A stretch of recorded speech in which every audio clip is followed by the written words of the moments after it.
Saludos, mi nombre es Justin y yo les voy a hablar un poco sobre el concepto de paradigma y los paradigmas de la ética.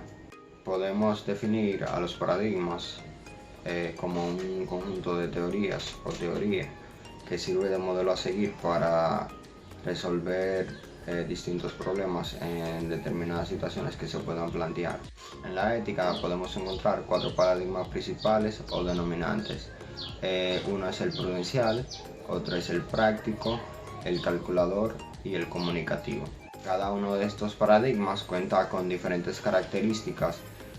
Todos tienen fin último, tienen ámbito moral y criterio moral. En primer lugar tenemos el paradigma prudencial, que proviene de la tradición aristotélica. Tiene como fin último o objetivo la felicidad y lo que le conviene al individuo en su conjunto de vida.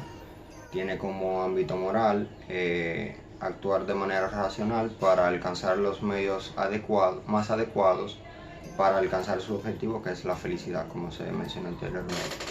El próximo paradigma es el paradigma calculador, proveniente de la tradición utilitarista. Este, al igual que el anterior, tiene como fin la felicidad. Sin embargo, se diferencian porque este último persigue la felicidad a partir de la mayor cantidad de placer y la mínima cantidad de dolor.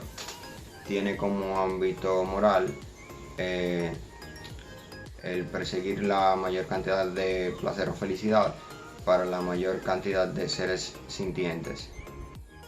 Tiene como criterio moral, por ejemplo, si tiene 2 opciones y tiene que elegir solamente una, elige la que le provea mayor felicidad a la mayor cantidad de seres.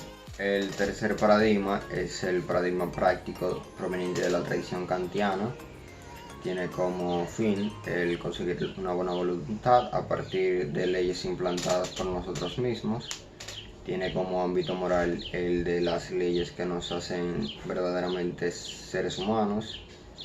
Y tiene como criterio moral elegir dichas leyes que son aplicables universalmente. El último paradigma es el paradigma comunicativo, proveniente de la tradición dialógica.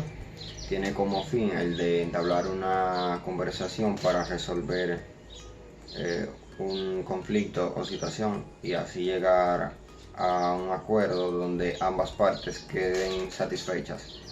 Tiene como ámbito moral el de las normas que afectan a los seres humanos y tiene como criterio moral el poder, como mencioné anteriormente, dialogar para resolver una situación y que ambas partes queden satisfechas. Mi nombre es Eur y estaré hablando sobre la aptitud, actitud y diferentes personalidades. ¿Qué es la actitud? La actitud es lo que define a una persona por medio de su personalidad o su capacidad para solucionar inconvenientes, sus actitudes y cómo confrontar las adversidades en su ambiente laboral. ¿Qué es aptitud? Recordemos, son 2 palabras diferentes, son 2 palabras parecidas, pero con diferentes significados. ¿Qué es aptitud? Por otro lado, se refiere a una serie de características o facultades psicológicas que le permiten a una persona desarrollar una actividad específica, y es la capacidad de una persona para realizar una tarea de manera efectiva. Las diferencias que hay entre actitud y aptitud.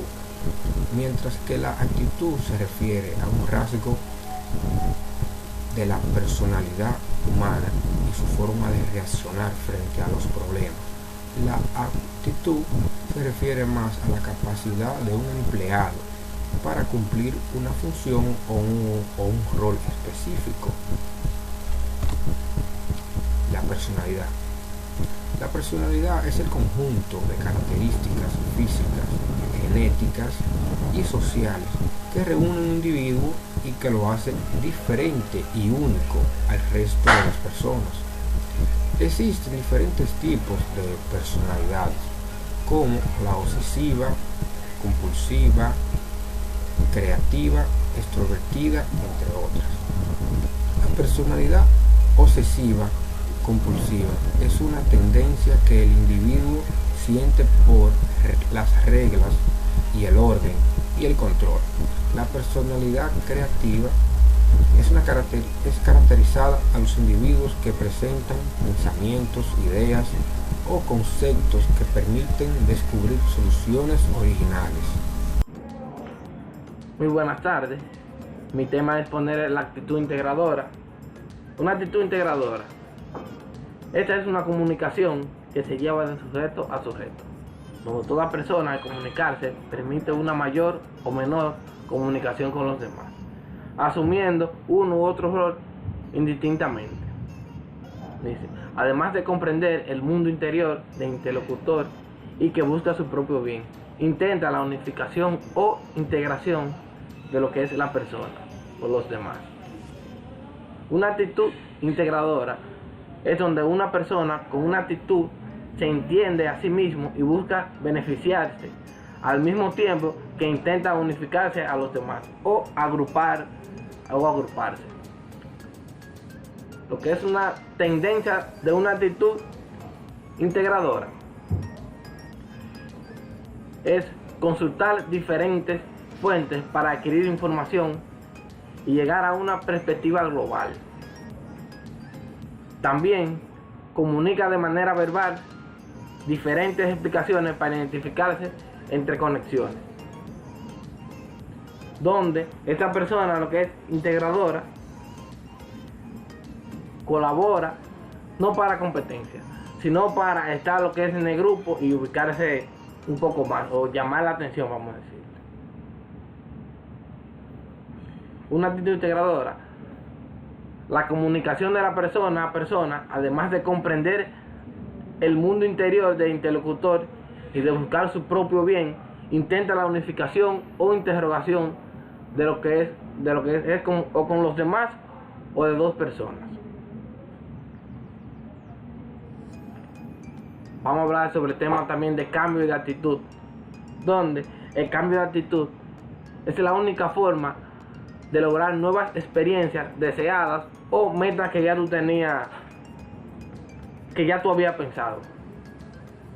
Porque el mundo depende de nuestras acciones y decisiones. Todos tenemos la capacidad de cumplir cualquier sueño que ya habíamos planeado. Para ello necesitamos establecer metas con una enorme seriedad. Si no tomamos la vida de manera tibia, nunca vamos a lograr nuestro sueño sin hacer ningún cambio de actitud o sin lograrlo. Cambio de actitud es deshacerse de lo que son los viejos hábitos, de cosas que habíamos tomado, que hacemos. Tenemos que botar esos hábitos viejos para poder lograr una meta que tengamos. Por ejemplo, los hábitos que hemos ido adquiriendo a lo largo de la vida ejercen un enorme dominio. Liberarse de los hábitos negativos implica fuerza de voluntad. Una técnica estupenda para lograr este objetivo está en utilizar las afirmaciones, las cuales son enunciados positivos que manifiestan sobre un hecho, circunstancia o comportamiento. Después de una larga repetición, vamos a poder cambiar lo que es nuestra creencia y así logramos lo que es una actitud diferente. Cambio de actitud es aprender a priorizar. Si tú quieres lograr un objetivo, prioriza para poder lograrlo. Vemos que todas las personas y organizaciones de diferentes tipos demandan atención, donde cada quien está buscando llevar agua a un molino. Es ahí donde debemos aprender a decir no a todas las cosas que queremos, ni a todas las ideas que nos salen en la mente. Podemos decir que sí. Tenemos que como habíamos dicho, priorizar un poquito y saber si sí y no. Entonces, saludos, hoy estaré compartiendo con ustedes lo que son las actitudes y las personalidades. ¿Qué son las actitudes? Bueno, las actitudes reciben el nombre de actitud al efecto de conjuntos de creencias y valores relativamente estables a lo largo del tiempo en la disposición o tendencia a actuar de determinada manera o a cometer algún tipo de acción. Se trata de un aspecto determinante a la hora de llevar a cabo una acción y el tipo de emoción que genera dicha actividad o manera de interactuar ante una situación o estímulos concretos. Tenemos los tipos de actitudes, los cuales se clasifican según su valencia efectiva, que esto puede ser actitud positiva, actitud negativa o actitud neutra. También se clasifica según su orientación a la actividad, que puede ser actitud proactiva o actitud reactiva.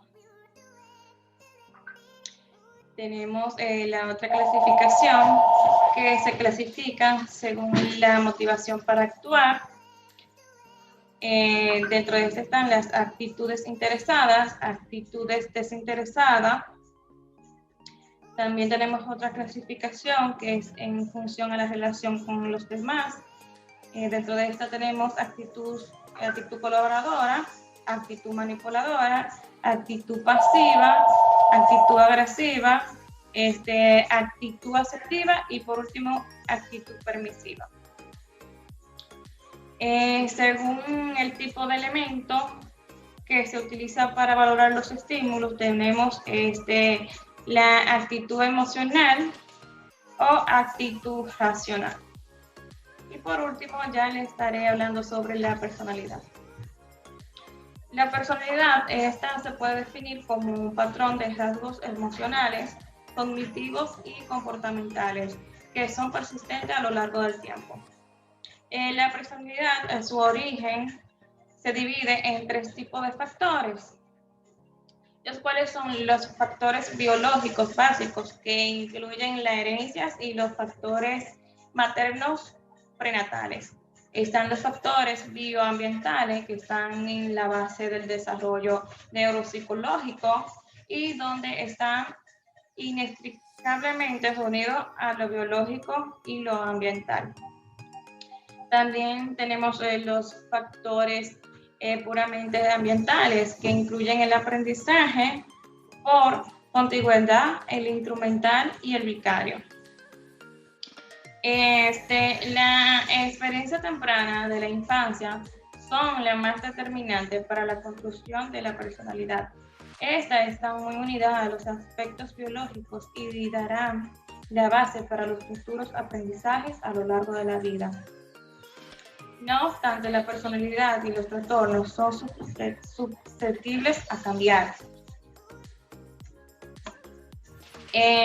La personalidad normal y anormal. Este tipo de personalidad normal y anormal no se pueden considerar como categorías diferentes. Es mejor considerar como un continuum que va desde la personalidad saludable a otra que no lo es. Entonces, se puede considerar que un individuo tiene una personalidad saludable cuando se tiene la capacidad para adaptarse al ambiente, la percepción de uno o el ambiente es conductiva, los patrones de conducta son saludables. Y se puede considerar que un individuo tiene una personalidad anormal y no saludable cuando el individuo es flexible y poco adaptativo, la percepción de uno mismo o del entorno son negativas y frustrantes. Los patrones de conducta del individuo tienen efectos negativos para la salud. Estos rasgos son los propios de los denominados trastornos de personalidad. Los tipos de personalidad son situados dentro de dos ejes, que se refiere al tipo de vinculación establecido con los cuidadores en la etapa infantil, cuidadores de la etapa infantil, más dependiente o más autónomo, y que se refiere a la expresividad emocional del individuo.